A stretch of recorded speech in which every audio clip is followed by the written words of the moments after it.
We got some fireworks for you this July 4th. Happy birthday, America. Let's do this.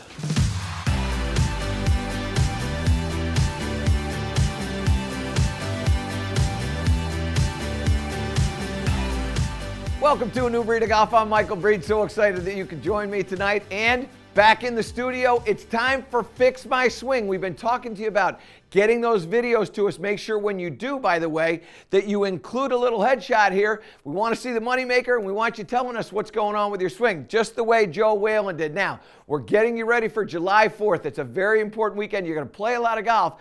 Let's see what Joe has going on and how this is going to help you improve your game. So, Joe, take it away. Hey Michael, thanks again for looking at my video for putting.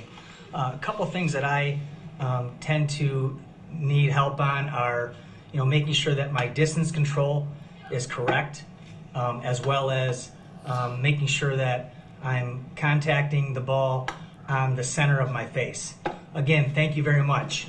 All right, Joe, so there you go. So we got to make sure that we get a little bit of distance control and get a little bit of center face contact. So before we get into understanding center face contact, what we want to do here, and I'm going to blow this up, what we want to do is we want to make sure that we've got the putter and the ball lined up properly. What you can see right here is, you know what, we've got this putter.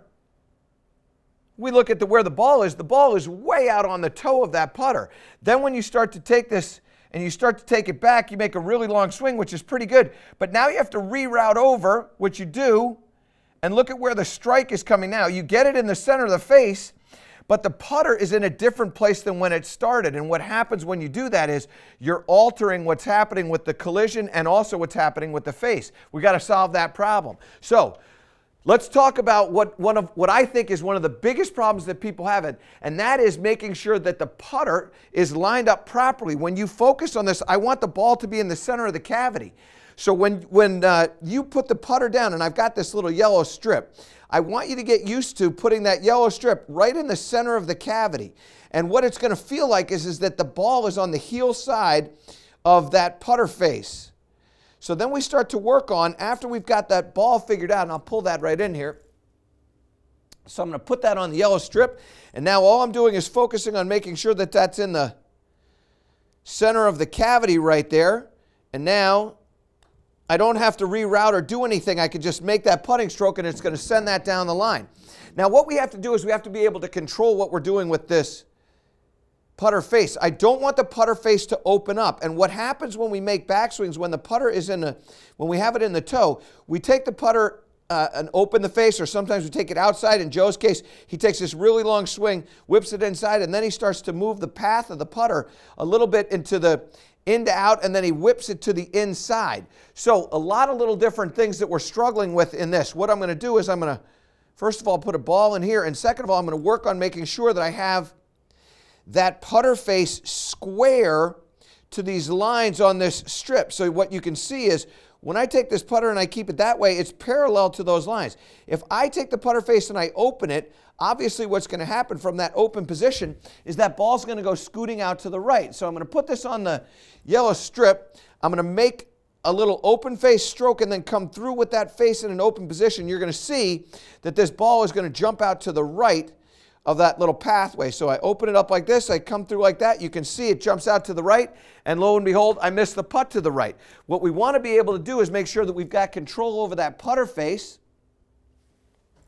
So we make this backswing and make sure that that putter face is square to those lines. When it's square to those lines, now it comes out through the center of that and right over the right edge. So it's just a little bit open with that. Now, what we have to do from here is I have to make sure that my putter path is going down the line. So what Joe's got going on is when the putter path is going through, he's pulling across it that way. That's how he ends up taking this putter, rerouting it out, hitting it out into the center of the face, but pulling across it. I want to make that putter path go down the line. So we've got this into this PVC pipe, and all I'm going to do is make sure that that putter stays in there in that stroke. And what you can see when I do that is that ball tracks dead down the line. That's exactly what I want to try to do. So you're going to work on making sure that is going down the line. You can do this by putting books outside, inside, and just working on that stroke that way. You can do it also with rulers, or you can build this little contraption that I've built. Now, speaking of building contraptions, one of the things that I spent this last winter doing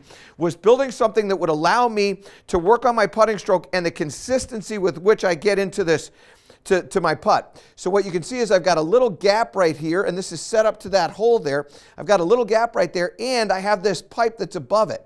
What I'm working on is making sure that my putter face is square to that. So I'm able to look at this in an overhead view and know, oh, you know what, I open up that putter face in the backswing. I want to keep it square there. And I know when I keep it square, that ball's going to go right through that little gap. So let me put a ball in here just like this. Then I put the putter face, so I put the putter in here in this fashion here, and now all I'm going to do is make sure that that putter stays square, it goes dead down the line, and goes into the hole. After we've done all that, now we want to come back here, we want to go through our little routine so that we make some putts. So I set this over in this line. Now, here's what's going to happen. When you get into this, this is what you're doing. You're going to make 2 practice putting strokes. One practice putting stroke is to help you get that putter face square in the backswing and make sure that putter goes down the line. So we're going to take one practice stroke working on our technique, and then we're going to make another practice stroke working on the distance. So I look at the hole, I make that stroke, now I come in here, set up, look at the hole, and now I just trust myself with all that I've worked on and hit that stroke. And what I can tell you is that when you start working on that the proper mechanics of the putting stroke, what's going to happen? You're going to make a lot of putts. So Joe, what I'm telling you is, great job getting that video, and I remind you, it's #FixMySwing. I want to see your face. I want to see the moneymaker. Tell me what's going on with that part of the game that you're struggling with, and then include a video as Joe did on the putter. I know that's going to help Joe putt better. I know that's going to help you play better golf, and I know and I hope that you're going to have a wonderful July 4th. I'm Michael Breed. Thanks so much for watching, and we'll see you next time.